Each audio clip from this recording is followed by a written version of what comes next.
casuals, gamers, streamers, content creator, or good old Souls fan? Which one do you consider yourself to be? Go ahead and let me know in the comment section below right now. Welcome back to the channel, guys. I am Charming. Now today I will be giving my reasons for whether or not you should or should not buy Steelrising. I will be giving 3 reasons per group that I listed earlier. So if you already know which group you're in, you guys can go ahead and click that timestamp down below and just get right forward to it. Thank you guys for being here. I want to get right into the video. So up first, we have the casual players. These are the players who I identify as kind of the people who enjoy playing a little bit of games. Sometimes they might have full-time jobs, so school, or maybe even children. These are the people who are, just casually playing. Sometimes they're on the fence about whether they should play a less popular game versus typically they just go ahead and purchase the more popular games. So for you guys, my 3 things are: 1, Steelrising is pretty easy to understand, so that way you can have fun. It jumps you right into it. There are on-screen tutorials that kind of help you out. There are plenty of content creators out there that are making easier tutorials, just like me, where I have my series where I break down the entire game eldenring style. Or if you're not really a Souls player, you guys can go ahead and still watch it, so that way you can get the information. But plenty of ways for you to understand the game if you're not typically into these styles of games. The second reason is the price. So Steelrising is priced at $49.99 for its basic package, which you just get the basic game and that's about it. However, I will say, and this is not a sponsor segment, I purchase all of my video games from g2a.com. Check out g2a.com. They have almost all popular titles, or even like some of the less popular titles like this. And actually they have Steelrising for $27.71 right now across the globe. So check it out if you guys are looking forward to it. But that's also another barrier that I would say for some casuals. Not many casuals want to spend too much money on a video game, and that's why a lot of them play the cheaper ones or the free-to-play ones. Additionally, third, if you're a casual, typically you have other things going on in your day that prevent you from playing all the time. Meaning that you have that the game, this typically means that you cannot provide too much commitment to the game. So as far as Steelrising, I think Steelrising is a great game for you to be able to pick up, play for about 30 minutes to an hour, and put back down and come back to it in about a day or so, and still know where you are and still be able to have fun. Within that small amount of time, you are able to at least get to the next area, get to a boss, or fight enough enemies to where you feel like you're actually rewarded and like you've done something in the day. So I think that for casuals, this is an excellent game, especially if you do purchase it from g2a.com. Also, once again, not sponsored, but hey, g2a.com, check me out. So the first thing that I want to address as far as for the gamers is the trophies and the 100%ers, because I think that a lot of gamers do prefer to, knock out a lot of the different trophies. They do have a lot of trophies, a good variety of them. They have some hidden trophies even. Now, I want to say that I do want to go ahead and add that the fastest 100%er has been completed in just 1 day and 12 hours. So if you're one of those people who like to speed run trophies or anything like that, you guys, I think that is completely open for you guys to go ahead and take. Now, number 2, when it comes to immersion, I think that there's some amazing immersion in this video game, especially for those gamers who enjoy coming into a game and sometimes sitting for an hour at a time, just looking and admiring, kind of going around and checking all the little crates and all the boxes, all the corners, because there are so many boxes and corners and crates. There's so many enemies, all around. There's so many different ways you can go. And there's a lot of obviously like dead ends, but because of those dead ends, it takes you to something else or to grab something. As far as in addition to immersion, I do feel like when it comes to immersion, that means you can take the game and sit down and play for hours and feel connected in the game, and like you have some sort of investment. And the game provides that very well, especially when you're playing with the character and kind of going along to figure out along with her own story who she is, why she's different. It definitely allows you to escape. And this is a game that you can play for 5 hours at a time to 10 hours at a time and do a lot of work and feel good and have explored a lot and gathered as many things, but still haven't complete the game. So when it comes to immersion, I think immersion is a huge dub for gamers. However, my third reason would be the PvP versus PvE thing. There are a lot of gamers out there who enjoy these styles of games, but prefer it in a PvP style, which this game does not at this point have any PvP play. However, if you are down for PvE, there is lots of opportunities, obviously, because the game is a solo game and a solo campaign where you get to play, as one character throughout many different environments. So I think that as far as for PvP, it's kind of an L if you're not really into PvP. So as far as overall, do I think gamers should check out and purchase Steelrising? I think they definitely should if they're the kind of people who really enjoy immersion and participating and grabbing all the trophies, and they're okay with not having the PvP side of it. I do also want to add, now that that is out the way, with the new patch and the DLC coming up and all those different things, it kind of adds to the trophies, or adds to that 100%ers for those gamers to be able to take that gaming up to another level. So I would also add that in there. Now I want to go ahead and talk about the streamers, because I think the streamers are a very different group. When it comes to streaming, I think number one reason why specifically I would not purchase it just yet is if you are on PS5, Xbox, and or PC, whichever one, PC's performance is very lackluster and below average of where it should be. Xbox and PS5 are good. I've talked to a good handful of you guys, or from people from Twitter and Reddit, and they have had some really good things to say about the performance of the game. However, it is plaguing PC, and I've said it before. If you are streaming this on PC, it's going to be extremely difficult for you, regardless of how great your setup is. Number two, entertainment and chat ability. So when I'm thinking about me streaming a video game, one of the things I think about is entertainment and chat ability. So is the game entertaining enough for your audience while you are playing it? For instance, let's say I have a moment where I need to focus for the next 2 minutes and I'm not really engaging with chat. Is the game going to be able to capture their attention just as much as it's capturing mine? And then on top of that, the second side of it is, how well can I chat with my audience while playing the game in between big fights, or can I pause the game?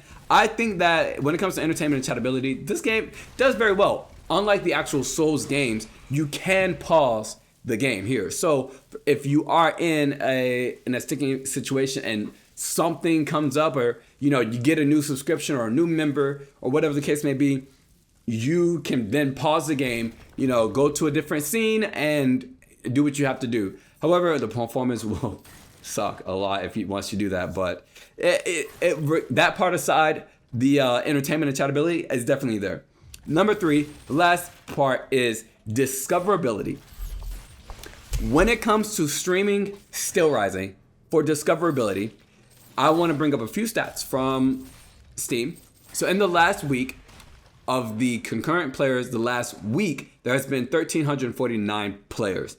On Twitch, there has been 5,543 viewers in the last week for the most part. Now, I think that that's pretty good, because when it comes to discoverability, specifically on Twitch, and this is just talking about on Twitch, if there are not many streamers streaming a video game and there's around 300 to 600 viewers, there's a good chance that you can find at least 10 or 20 different viewers, and you might be in the top row. So on Twitch, I think it's pretty good. When it comes to YouTube streaming for Steelrising is pretty decent. You can put in different tags and all these different things to kind of boost yourself up and for your stream to get pushed out. I think when it comes to discoverability, though, it's definitely kind of a little bit more, I would say slightly above average when it comes to discoverability for Steelrising. There's not many players right now. There's not many people streaming it as well, so that's kind of why it's slightly above average. So that's what I want to say for streamers. As far as, do I believe that streamers should get this game?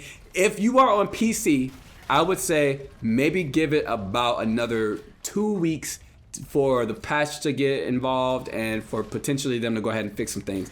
But if you're on Xbox or PS5, I would say definitely check it out. I think that it'll be a good game for you to stream. Very fun, especially if you are a new streamer. I think it'll be great to start your streaming career off with a game just like this. If you're an established streamer, I definitely would not make it the centerpiece of your stream at all. So we have the content creators, which are a bit different than the streamers. The content creators, I feel like, are those who strictly, for the most part, make content on the game. They might stream it, but their idea is, what kind of content can I make from this game instead of necessarily gameplay. So that's kind of what I do. I like to make, I make guides, I make everything you should know, I make updates, those kinds of things. It's not just about the gameplay itself. So that's what the content creators are. Do I think that performance for content creators is any different than performance for streamers? Not at all. I do not think it's any different. The performance for the game is the exact same. I have noticed some PS5 players out there who can upload at 4K, right? I am having difficulties recording at 4K. I'm having difficulties recording at 1440p on my PC. So it's just you have to find a balance of what quality you want. So when it comes to performance for content creators, it just depends, again, on your platform. Next, I want to talk about the content itself. So how much content is in the game? How much content is coming to the game? You have over 40 different weapons, a bunch of different equipment and items that you can play around with, a lot of different things and enemies you can test, lots of enemies to talk about. If you're the kind of creator who enjoys talking about lore and diving into it, there's tons and tons of lore and real life lore when it comes to content creation, and also tons of environments and bosses as well. I think when it comes to content, Steelrising is a huge dub for those creators. Last but not least, I want to talk about viewership and competition, which is kind of similar to discoverability for streamers. However, when it comes to viewership and competition on YouTube, because that's where your content is going, and also when it comes to shorts or TikToks, I think that viewership and competition is pretty good right now. For small channels, there are definitely enough viewers to be able to watch your channel and watch your videos, especially if you make good consistent content. If you just want to make a video on it, I would say, go ahead and make a video, but this is definitely the kind of game where you dive in, you make more content. The more content you make, the more people you kind of get. If you are a larger creator, I would definitely say that this is better for you, because as far as competition, you have none. There's not many people viewing, there's not many people making content on the game right now, so I think it's great. Addition to that, when it comes to Steelrising, it is a Souls-like game. So when it comes to YouTube, you can add all types of tags, good stuff in the descriptions, keywords and titles, thumbnails that kind of promote it to more than just the Steelrising fan base. Unlike the streamers on Twitch, they are promoting strictly only to the Steelrising fan base or people who are viewing Steelrising. But as far as content creation, it goes further out. I think there are a lot of really good shorts and whatnot that you can make from. As you guys can see, I've blown up with 2,000 plus views on some of my shorts, which is kind of crazy to me. But I think that this game also has really good content for the viewership. So overall, for content creators, I definitely would say, even if you are a PC player, go ahead and get this game and go ahead and make content on it. I think it's phenomenal for content, especially because you can have a little bit more patience when it comes to recording the content versus streamers who need that game to perform on the spot. Last but not least, I did not want to leave out the Souls fans. When it comes to the Souls fans, the number one thing that you look for is difficulty. It does not matter how many other points I bring up, but difficulty. Let's talk. When it comes to difficulty in this game, there is an assist mode. There's no different assist modes on Souls games. There's no easy mode at all, and that is a big part of why Souls games are so great, right? Because everyone has to deal with the same exact difficulty of the same exact game. And it's kind of like a brotherhood, you would say, that, okay, you've defeated this game. You have beaten the end game boss. It does not matter whether you use summons. It does not matter whether you has used any other kind of assistance that was provided in the actual game. You've beat it at the same difficulty level as I have, and I support you. There is not that when it comes to Steelrising. as far as because of the assist mode. However, if you are looking for just the gameplay's difficulty by itself without changing the mode to anything else, I think the difficulty itself is set at pretty good. There are some boss fights that I find to be pretty easy, but I also am very skilled at playing these Souls-like games, so I end up learning the enemies' different type of move patterns and different types of attack. I end up learning their new phases pretty quickly, so not all the time do I feel that crazy threat that I am going to lose and I'm going to have to come back and try again. So there is that as well. Hand holding in the game, there's more hand holding. There's definitely a lot of on-screen tutorials, but I would say also with late Souls games, there has been a little bit more hand holding when it comes to those as well. So if you're kind of newer to Souls games like Eldenring, I think definitely the hand holding won't bother you too much. There are lots of different ways to identify where your next objective is and all those kinds of things, but that hand holding can get a little bit sticky when it comes to the Souls fans. When it comes to the enemies, I think there are lots of different enemies, and they all have different types of playstyles and ways to counter and all types of things. I think that is really good and very much Souls-like for any fan out there who would want to play with different styles of enemies, whether they're, the regular common enemies all the way up to the bosses. There's all different styles, and they all have different movesets, which I think the movesets are a huge dub when it comes to this game. As far as the rewarding feeling once you defeat certain enemies and once you defeat certain bosses, I would say if Souls games are at a 10 out of 10 on the rewarding feeling, I would put Steelrising at probably an 8 when it comes to that feeling like, oh, I did this. I did it by myself. I did it without any, spamming any grenades. I did it without spamming the meta. I worked hard in this area. I had to die a few times by some stupid dogs, but I still made it. It has that factor. But once again, for me specifically, as a Souls fan, I think that I would give it an 8, just because as a Souls fan, I'm very aware of how to pick up on those things so that way I can defeat enemies more. Moving on, I want to talk about the art style, because I think the art style is a huge part of the Souls series. The art direction, art style, how beautiful everything looks. Obviously, we can talk about the graphics. The graphics are amazing. However, everything, in different environments all feel different. I would definitely put it at like a 9.9 out of 10 compared to Souls games. Each environment immerses you and feels different. It looks great. The steampunk vibes mixed with, the fantasy and mixed with realism when it comes to France, it all feels very good and looks amazing. So I think art style is great. When it comes to the ease of switching over from a Souls game to Steelrising, I think it's pretty easy. I think it might be it's pretty similar as well, and it's kind of like I talked about. I'm used to learning enemies and bosses' styles of gameplay, so I understand that. I think that is very easy for a Souls player to come over and dominate at this game, and if that's kind of what you want to do, definitely go ahead and do that. With New Game Plus coming, you Souls fans can go ahead and just run through everything. So, do I think that Souls fan should purchase Steelrising?